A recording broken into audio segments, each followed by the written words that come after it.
आप देख रहे हैं जय भारत। 24 के चक्रव्यूह में राजभर किसके साथ? बीजेपी से रिश्ता हुआ मजबूत तो सपा के लिए बनेंगे चुनौती। पूर्वांचल की 16 लोकसभा सीटों पर प्रभाव समझिए। सपा प्रमुख ओम प्रकाश राजभर ने बेटे की शादी के बहाने ये संदेश दे दिया है कि वे 2024 चुनाव में किंग मेकर बनकर उभरेंगे।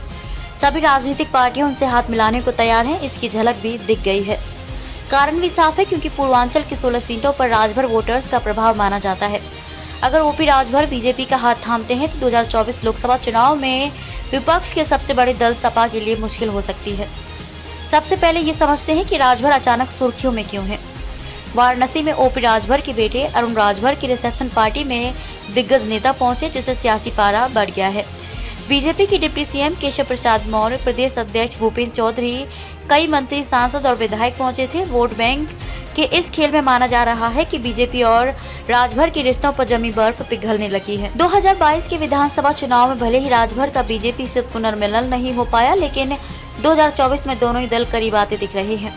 माना जा रहा है कि बीजेपी पूर्वांचल के किले के मजबूत बनाए रखने के लिए अपने सियासी समीकरण में ओपी राजभर को फिट कर रही है। ओपी राजभर बीजेपी के साथ आते हैं तो अखिलेश के लिए पूर्वांचल में अपने सियासी वजूद को बचाए रखना मुश्किल होगा। टारगेट 80 में 16 सीट पर राजभर मजबूत। पूर्वांचल की सियासत अभी भी जाति के इर्द गिर्द सिमटी हुई है और राजभर को साथ लेने में बीजेपी को फिलहाल फायदा दिख रहा है, क्योंकि बीजेपी को भी पूर्वांचल में अपने सियासी आधार को मजबूत बनाए रखने के लिए राजभर का साथ चाहिए।